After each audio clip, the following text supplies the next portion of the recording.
Hello friends, welcome to জ্ঞান atom English. আজকে WBCS prelims 2025কে লক্ষ্য রেখে তৈরি ইংলিশের ফিফথ মক টেস্ট।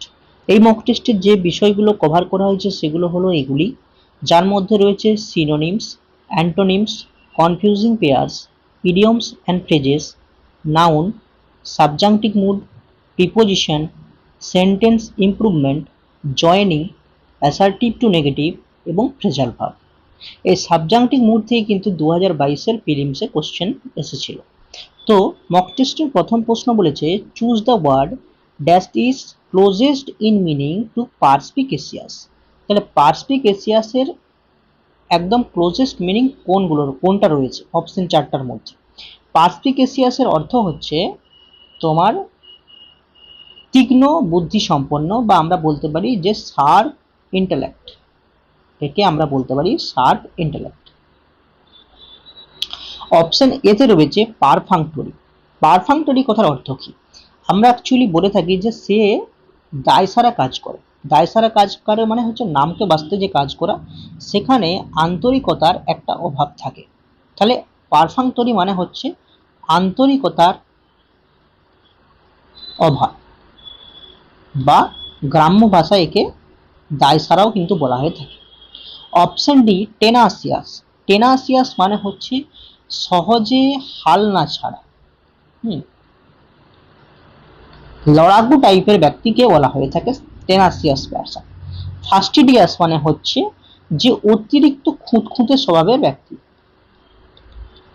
অতিরিক্ত খুঁতখুঁতে স্বভাবের, ঠিক আছে।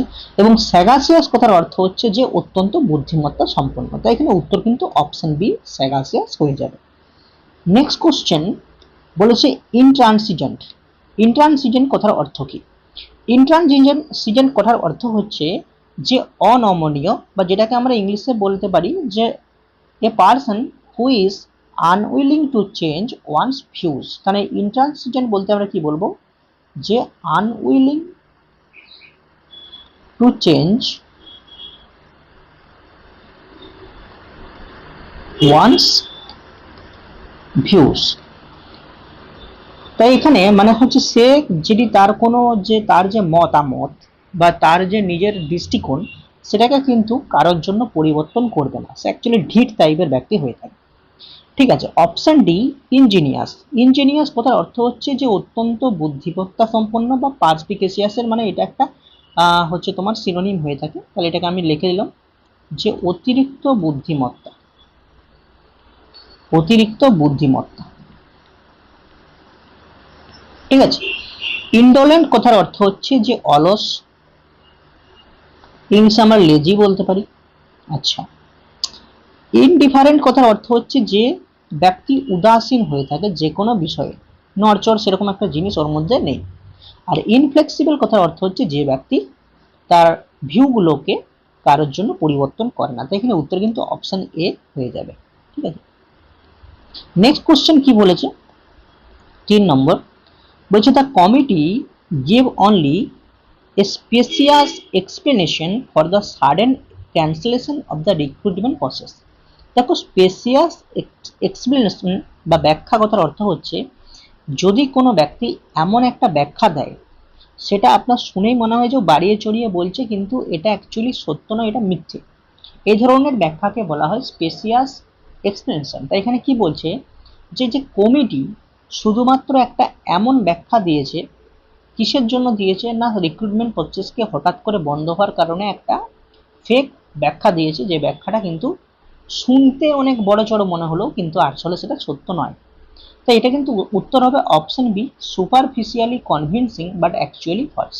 দেখো, প্লাউজিবল যে কথাটা আছে অপশন এ, এই প্লাউজিবল কথার অর্থ হচ্ছে তোমার হচ্ছে বিশ্বাসযোগ্য, মানে যেটাকে আমরা বলতে পারি যে ট্রাস্ট ওয়ার্দি আর কি, যেটাকে আমরা ট্রান্সপারেন্টও বলতে পারি অপশন ডি এর মতো। আর কম্প্রিহেন্সিভ মানে হচ্ছে যেটা ইন ডিটেলে বলা হয়ে থাকে ব্যাখ্যামূলকভাবে। তাহলে কোনো বিষয় যদি ব্যাখ্যামূলকভাবে বলা হয়ে থাকে তাহলে নিশ্চয়ই সেটা ট্রান্সপারেন্ট হতে হবে। তো এখানে কিন্তু এ, সি এবং ডি কিন্তু একরকমই মানে প্রায় করে। এখানে উত্তর কিন্তু অপশন বি হয়ে গেল। নেক্সট বলা হয়েছে choose the nearest in meaning two ল্যাকোনিক। ল্যাকোনিক কথার অর্থ হচ্ছে যে ব্যক্তি অত্যন্ত কম কথা বলে, বেশি কথা বলে না। তাহলে কম কথা বলে এমন ব্যক্তিকে আমরা ল্যাকনিক পার্সন বলা হয়ে থাকে, বা কম কথা বলাকে ল্যাকনিক বলা হয়ে থাকে। অপশন এ বলেছে গ্যারিউলাস। গ্যারিউলাস মানে হচ্ছে যে অত্যন্ত বাচাল হয় বা প্রচুর বকবক করে, যেমন আমরা বলতে পারি লোকাসিয়াস। লোকাসিয়াস মানে হচ্ছে বাকপটু বা বাচাল, আর ভার্বাস মানেও হচ্ছে যে ব্যক্তি বাকপটু বা অত্যন্ত বাচাল। তো এখানে উত্তর হবে ট্যাকিটান। ট্যাকিটান কথার অর্থ হচ্ছে যে ব্যক্তি খুব কম কথা বলে। ঠিক আছে, 5 নম্বর কোশ্চেন বলেছে you dash have inform the authorities before circulating such sensitive information. তাহলে এই ধরনের সেন্সিটিভ ইনফরমেশনকে সার্কুলেট করার আগে তোমাকে অবশ্যই কি করা উচিত ছিল না, অথরিটিকে বা সঠিক কর্তৃপক্ষকে কিন্তু জানানো উচিত ছিল। তাহলে কোনো কিছু উচিত অর্থে যখন আমরা করি, তো উচিত অর্থে কোন মডাল ভাব বসে না, শুড মডাল ভাব বসে। তাই এখানে উত্তর হবে অপশন এ। এবার এই যে মাস্ট, এই মাস্ট অ্যাকচুয়ালি অবশ্যই বোঝালে কিন্তু মাস্ট হয়ে থাকে। ঠিক আছে, কিন্তু এখানে কেন মাস্ট হলো না, কারণ এখানে বলা হয়েছে যে অতীতে কোনো কর্তব্য পালন করার কথা। তাহলে যদি অতীতে কোনো কর্তব্য পালন করার কথা বলা হয়, তাহলে কিন্তু সেক্ষেত্রে শুড হবে, মাস্ট কিন্তু হবে না।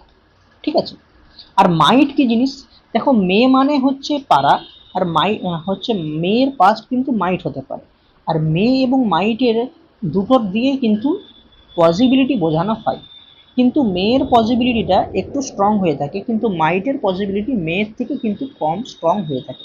ঠিক আছে, আর ক্যান দিয়ে অ্যাকচুয়ালি আমরা কোনো কিছু অ্যাবিলিটিকে বোঝাতে পারি। ঠিক আছে, আবার হচ্ছে তোমার ফ্র্যাঙ্ক ফ্রেন্ডশিপের ক্ষেত্রে আমরা ক্যান বলতে পারি। বাট যদি আবার কোনো ব্যক্তিকে তোমার একটু সম্মান দেওয়া হতে পারে, যে দেখাই, সেক্ষেত্রে কিন্তু ক্যানের জায়গায় আবার কুড করতে পারে। ঠিক আছে, যেমন হচ্ছে কিরকম, যে যদি আমি বলি ক্যান উই বি ফ্রেন্ডস, এর মানে হচ্ছে কিরকম, এটা আমরা হয়তো ধরো কয়েকদিন ধরে একে অপরের সঙ্গে মেলামেশা করছি, সেক্ষেত্রে আমি তোমাকে বললাম যে আমরা কি বন্ধু হতে পারি। বাট যদি কোনো অজানা ব্যক্তিকে আমি প্রথম বন্ধু বানাতে চাই, সেক্ষেত্রে ক্যান না বলে সেটা কিন্তু আমি কুড বলবো। ঠিক আছে, এখানে একটা কি, এখানে একটা পোলাইট ব্যাপার কিন্তু দেখানো হয়ে থাকে। 6 নম্বর কি বলেছে, the witness dash have seen the incident from the distance. তাহলে উইটনেস হচ্ছে কি না, দূর থেকে একটা ইনসিডেন্ট দেখার কথা বলেছে।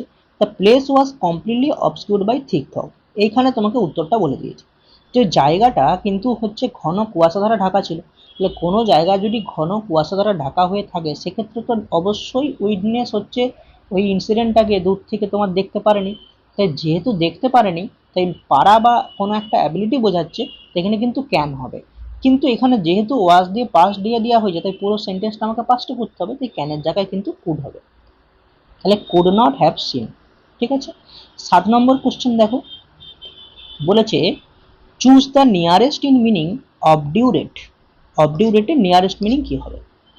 দেখো অবডিউরেট কথার অর্থ হচ্ছে তোমার হচ্ছে কি না, যে জিনিসটাকে আমরা বলে থাকি একগুঁয়ে, যাকে আমরা বলে থাকি একগুঁয়ে, সেটা হচ্ছে অবডিউরেট। ঠিক আছে, অপশন এ হচ্ছে অ্যাডামান্ট। এই অ্যাডামান্ট কথার অর্থই হচ্ছে একগুঁয়ে। ঠিক আছে, বাকি মানেগুলো দেখিলি। অপশন বি বলছে টিমোরাস। টিমোরাস মানে হচ্ছে কাওয়ার্ড, বা আমরা বলতে পারি ভীরু ব্যক্তি। আর মার্সিফুল মানে হচ্ছে, এই সরি, এখানে বলেছে মার্কিউরিয়াল। তো মার্কিউরিয়াল মানে হচ্ছে যে ব্যক্তির মুড কিন্তু সঙ্গে সঙ্গে চেঞ্জ হয়ে যায়, এই ভালো তো এই খারাপ, বা এটাকে আমরা বলতে পারি মুড সুইঙ্গার। এবং গ্রেগারিয়াস কথার অর্থ হচ্ছে যে ব্যক্তি ওই তোমার ইয়ে হয়, এটাকে আমরা বলি মিশুকে টাইপের ব্যক্তি হয়ে থাকে বা ফ্রেন্ডলি টাইপের ব্যক্তি হয়ে থাকে, সেটাকে আমরা কিন্তু গ্রেগারিয়াস বলে থাকি। তাহলে এখানে কিন্তু উত্তর কিন্তু অপশন এ হবে, অপশন এ। নেক্সট দেখো কি বলেছে, to bear the lion in his den. To bear the lion in his den, এই ইডিয়মটার কথার অর্থ হচ্ছে যে কোনো পাওয়ারফুল ব্যক্তিকে তার নিজের জায়গাতে চ্যালেঞ্জ করা। আমরা বলি না যে জলে নেমে কুমিরের সাথে লড়াই করতে যেও না, সেই রকম প্রবাদ বাক্য কিন্তু এটাই। এখানে উত্তর হবে অপশন বি। 9 নম্বর কোশ্চেন দেখো, বলেছে ডেসপাইট রিপিটেড ওয়ার্নিংস, মানে বারবার ওয়ার্নিং দেওয়া সত্ত্বেও the company continue to ignore the safety rules. তাহলে কোম্পানি কি করছে না, সেফটি রুলগুলোকে কিন্তু বারবার ইগনোর করেছে। এটা সম্পূর্ণভাবে কি বোঝায় না, এটা সম্পূর্ণভাবে বোঝায় অপশন এ বলেছে skating on the thin ice. Skating on the thin ice কথার অর্থ হচ্ছে যে কোনো একটা বিপজ্জনক বা ঝুঁকি সম্পন্ন সিচুয়েশনের মধ্যে থাকা। Crying over the spelled milk, মানে যে জিনিসটা ঘটে গেছে সেই ঘটে যাওয়া জিনিসটা নিয়ে আবার কিন্তু চেঁচামেচি করা বা ফালতু জিনিসে সময় নষ্ট করাও বলতে পারি। Barking up the wrong tree এর কথার অর্থ হচ্ছে যে কোনো অযোগ্য ব্যক্তির পেছনে সময় নষ্ট করা বা তার কাছে সাহায্য চাওয়া। আর বিটিং অ্যারাউন্ড দ্য বুশ মানে হচ্ছে টপিকের বাইরে যে মিনিংলেস জিনিস নিয়ে কোনো তর্কাতর্কি বা সেটা নিয়ে কিন্তু ব্যাখ্যা করা। তাই এখানে যেহেতু একটা বলা হয়েছে যে কোম্পানি বারবার ওয়ার্নিং দেওয়া সত্ত্বেও কিন্তু কোম্পানি সেফটি রুলগুলোকে করেনি, তাহলে সেক্ষেত্রে কিন্তু কোম্পানি কিন্তু একটা ঝুঁকিপূর্ণ অবস্থার মধ্যে ছিল। তাই এখানে আমরা বলতে পারি যে skating on the thin ice, এটাই কিন্তু সঠিক উত্তর তোমার হবে। নেক্সট কি বলেছে, to strain at a gnat and swallow camel. ঠিক আছে, এই যে ইডিয়ম, এই ইডিয়ম কথার অর্থ হচ্ছে কি না ফালতু জিনিসে সময় নষ্ট করা, কিন্তু যেইগুলো তোমার সিরিয়াস ব্যাপার সেই জিনিসগুলোকে তুমি এড়িয়ে চলছে, সেইটাকে চলে কিন্তু ফালতু জিনিসে যদি তুমি সময় নষ্ট করো সেটাকে বলা হবে to strain at a gnat and swallow camel. ঠিক আছে, তাই উত্তর হবে অপশন এ। নেক্সট কি বলেছে 11 number, the committee decided to dash the proposal because it content several legal loopholes. ঠিক আছে, তাহলে আইনি ত্রুটি থাকার কারণে কমিটি কি করলো না প্রস্তাবটাকে প্রত্যাখ্যান করার একটা সিদ্ধান্ত নিল। তাহলে প্রত্যাখ্যান করা এর যে ফেজাল ভাব সেটা কি হবে, দেখো টার্ন আউট কথার অর্থ হচ্ছে কোনো কিছু প্রডিউস করা বা আমরা বলতে পারি উৎপাদন করা। টার্ন ওভার মানে পাতা উল্টানো বা কোনো একটা ম্যাটারকে এক জায়গা থেকে অন্য জায়গায় হস্তান্তর করা।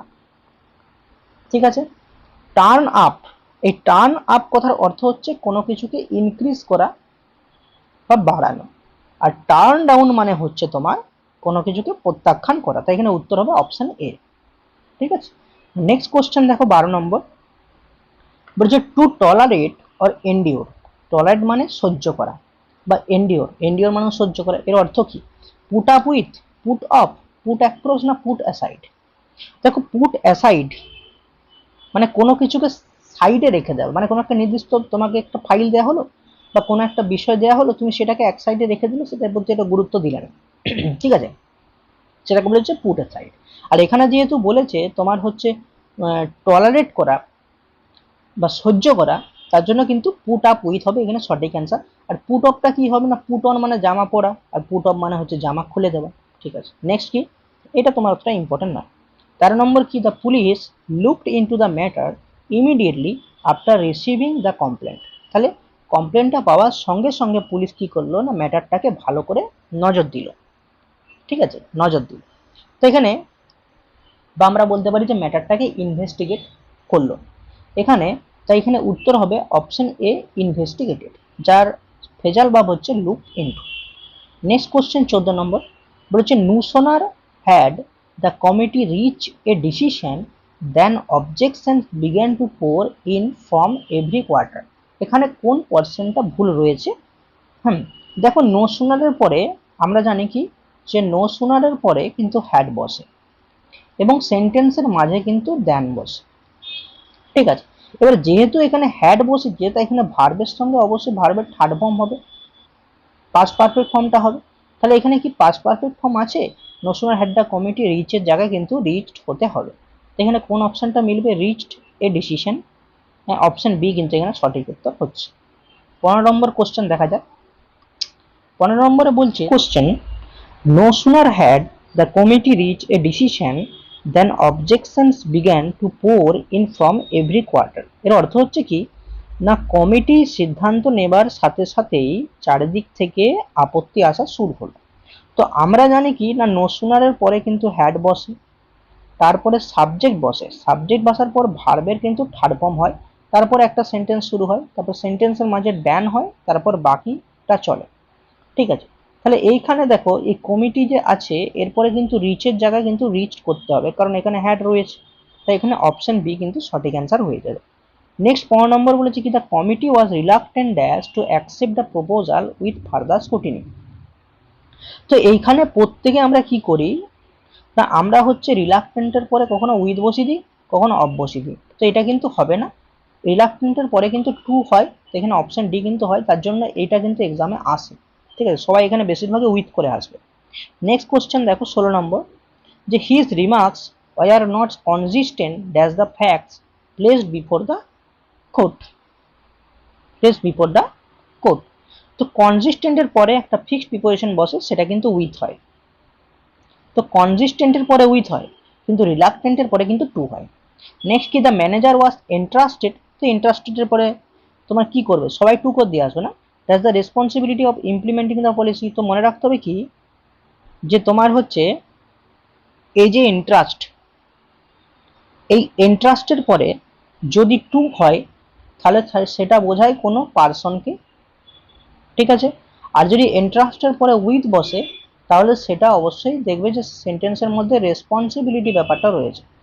তাহলে এখানে যেহেতু রেসপন্সিবিলিটির কথা বলেছে তার জন্য এখানে উইথ হবে, বাট এখানে যদি কোনো ব্যক্তি হতো তাহলে কিন্তু টু প্রিপোজিশনটা হতো। তাই এটা কিন্তু খুব ইম্পর্টেন্ট, সবাই ভুল করেছে, নাহলে টু করে দিয়ে চলে আসবে। নেক্সট কি বলেছে, each of the candidates have admitted their testimonials. দেখো ইচ দিয়ে আমরা যখন বোঝালাম, ইচ মানে কিন্তু ক্যান্ডিডেটের মধ্যে একজনকে বোঝাচ্ছে। তাহলে যদি একজনকে বোঝায় তাহলে ভার্ব কিন্তু তোমার সিঙ্গুলার হবে, তাহলে হ্যাভের জায়গায় কিন্তু এখানে হ্যাজ হবে, তাই এখানে ভুলটা ছিল। নেক্সট কি 19 নম্বর, the witness refused to dash that he had been present at the scene although the CCTV footage clearly dash his presence। তাহলে উইটনেস হচ্ছে রিফিউজ করেছিল যে সে হচ্ছে তোমার ওই সিনে উপস্থিত ছিল এই কথাটা, যদিও সিসিটিভি ফুটেজ কিন্তু সম্পূর্ণভাবে তার উপস্থিতিটাকে ক্লিয়ারলি বলে দিচ্ছে। তাহলে আমি বলতে পারি তার witness refuse to admit that, মানে এটা বলতে রিফিউজ করেছিল যে he had been present at the scene, সে ওই মুহূর্তে সেখানে ছিল না, যদিও দ্য সিসিটিভি ফুটেজ ক্লিয়ারলি, এটা কি হবে, কনফার্মস, কনফার্ম থেকে হ্যাঁ কনফার্মই তো হতে পারে, ঠিক আছে, কনফার্ম তোমার হচ্ছে হিজ প্রেজেন্স। এখানে কনফার্ম থেকে কনফার্ম হওয়ার কথা উচিত ছিল, বাট এখানে কি করব, এখানে অ্যাডমিট হবে, বাট এখানে ক্লিয়ারলি কনফার্মড হওয়ার কথা ছিল, ইডি, ঠিক আছে। তো এখানে ইডি করে দিলে ভালো হতো, এইটাতে অপশন বি কি করলাম, ইডি করে দিয়ে, ঠিক আছে। নেক্সট দেখো 20 number, the principal refuse to dash any excuse for such irresponsible behaviour. তাহলে এইরকম ইরেসপন্সিবল বিহেভিয়ারের জন্য প্রিন্সিপাল কি করেছিল না, কোনো রকম এক্সকিউজ শুনতে কিন্তু নারাজ ছিলেন। তাহলে রিফিউজ টু কি করতে, অ্যাকসেপ্ট করতে, যে কোনো রকম এক্সকিউজ অ্যাকসেপ্ট করতে কিন্তু তিনি নারাজ ছিলেন। তাই এখানে উত্তর হবে অকুশ। কি বলেছে, lawyer advised his client to dash from making any public statement until the investigation was over. তাহলে লয়ার হচ্ছে তার ক্লায়েন্টকে অ্যাডভাইস করেছিল যে যতক্ষণ না ইনভেস্টিগেশনটা সম্পূর্ণ হচ্ছে তুমি জনসমক্ষে কোনো রকম স্টেটমেন্ট দেবে না।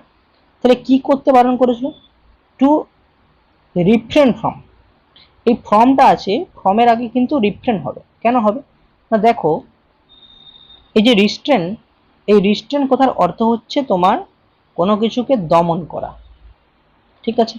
আর রিটেন কথার অর্থ হচ্ছে কোনো কিছুকে ধরে রাখা, বাট এখানে সেই জায়গা থেকে বিরত থাকা বুঝিয়েছে, এখানে উত্তর হবে অপশন এ, রিফ্রেন ফ্রম। 22 নম্বর কি বলেছে, রেয়ারলি দ্যাশ such remarkable courage in the face of adversity. তাহলে রেয়ারলি কি, আমরা তার ফেসে তোমার হচ্ছে কোনো রকম অ্যাডভার্সিটি বা তোমার হচ্ছে বলতে পারি যে বিপদের মুখে এলে আমরা খুব কমই দেখি যে এরকম কারোর মুখে একটা অসাধারণ হাসি ফুটে উঠেছে। তো আমরা বলতে পারি এটাকে ভালো করে যে বিপদের মুখে আমরা কমই এমন অসাধারণ সাহস কারোর মুখে দেখেছি। তো এখানে রেয়ারলির পরে কিন্তু তোমার ইনভার্সন হয়ে থাকে।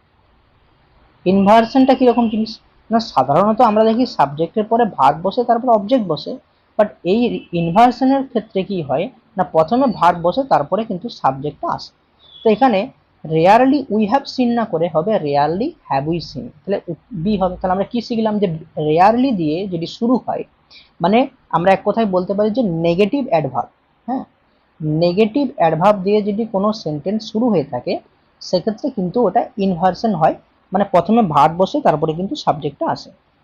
23 নম্বর কি, it is imperative that it is imperative that every candidate does the attendance sheet before leaving the examination hall. মানে এটা আবশ্যক যে কি পরীক্ষার হল ছাড়ার আগে প্রত্যেক শিক্ষার্থীকে বা প্রত্যেক পরীক্ষার্থীকে তার উপস্থিতির পত্রে কিন্তু স্বাক্ষর করতে হবে। তাহলে যেহেতু এখানে স্বাক্ষর করার কথা বলা হয়েছে, এই উত্তর হবে বি সাইন। B sign. কেন না, কেন আমার মনে হচ্ছে যে তোমরা বলছো যে এভরি ক্যান্ডিডেট, এটা তো অ্যাকচুয়ালি স্যার সিঙ্গুলার বোঝায়, তো এখানে সাইনের জায়গায় কিন্তু সাইন্স হওয়ার কথা, বাট এখানে কেন হচ্ছে দেখো, অ্যাকচুয়ালি এই যে প্রত্যেকটা ইয়েকে মানে স্টুডেন্টকে তোমার হচ্ছে উপস্থিতি পক্ষে স্বাক্ষর করতে হবে, এটা অথরিটি কিন্তু একটা আদেশ দিয়ে দিচ্ছে বা নির্দেশ দিয়ে দিচ্ছে। আর যদি কোনো সেন্টেন্সের মধ্যে আদেশ দেওয়া বা নির্দেশ দেওয়া বোঝায়, তখন সেটাকে কিন্তু সাবজাংটিভ মুডে ব্যবহার হয়ে থাকে, সাবজাংটিভ মুড। ঠিক আছে, তো এটা কিন্তু সাবজাংটিভ মুডের কিন্তু একটা ব্যবহার। তাই যেহেতু এটা সাবজাংটিভ মুডে বলা হয়েছে, তাই এখানে কিন্তু তোমার ভার্বের সঙ্গে এস বাই এস যোগ হবে না, এখানে সাইন করতে হবে। তাই উত্তর বি কিন্তু এখানে হলো। ঠিক আছে, নেক্সট দেখো 24 নম্বর, যে he was exhausted stop he continued working until midnight. এটা আমাকে কমপ্লেক্স সেন্টেন্স করতে হবে। তাহলে সে এক্সস্টেড হয়ে গেছিল, কারণ সে কি মাঝরাত অবধি সে কিন্তু কাজ করেছিল। তাহলে কি বলবো না, দো exhausted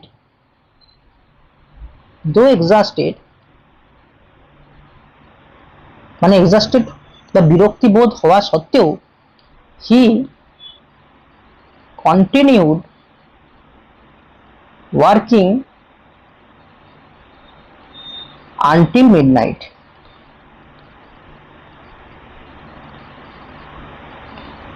option A. Next question কি বলেছে, এভরিওয়ান অ্যাডমায়ার্ড হার কারেজ। এটাকে আমরা নেগেটিভ সেন্টেন্সে করব।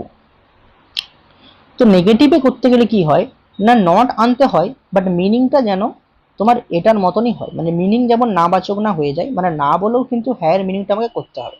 তাই এভরি ওয়ানের পরিবর্তে আমি করব নো ওয়ান বা নো বডি, যেহেতু এখানে অপশানে নো ওয়ান নেই, তাই নো বডি দিয়েই করলাম, নো বডি। অ্যাডমায়ার্ডের জায়গায় আমি কি করব, ফেল্ড হার কারেজ। তাই এখানে কিন্তু উত্তর হবে অপশন কোনটাতে আছে, অপশন আছে নোবডি অ্যাডভান্স, অপশন সি আছে, সরি অপশন সি কিন্তু এখানে সঠিক অ্যান্সার হবে। তাহলে এই ছিল 25টা কোশ্চেন একটু টাফই ছিল আর একটু ট্রিকি ছিল। তো অবশ্যই জানাবে তোমার কত স্কোর হচ্ছে, আর দেখা হচ্ছে পরের ভিডিওতে। ঠিক আছে।